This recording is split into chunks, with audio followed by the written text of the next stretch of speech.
darıl bana. Ama bir gün beni ararsan bak ruhuma. Birden gecem tutarsa güneşi çevir bana. Sevgilim bağışla, biraz zor olsa da. Affet beni akşamüstü gölgem uzarken.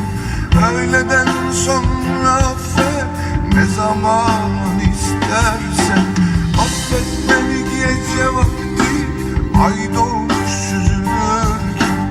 Sabaha kalmadan affet tam ayrıldık derken.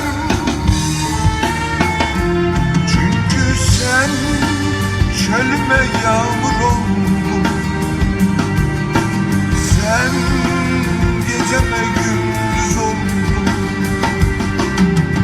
Sen canıma yoldaş oldun. Sen kışıma yorgan oldun. Eğer seni kırdıysam darıl bana. Ama bir gün beni ararsan bak ruhuma.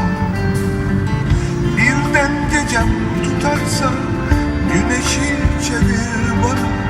Sevgilim bağışla, biraz zor olsa da. Affet beni akşamüstü gölgem uzarken. Sabaha kalmadan affet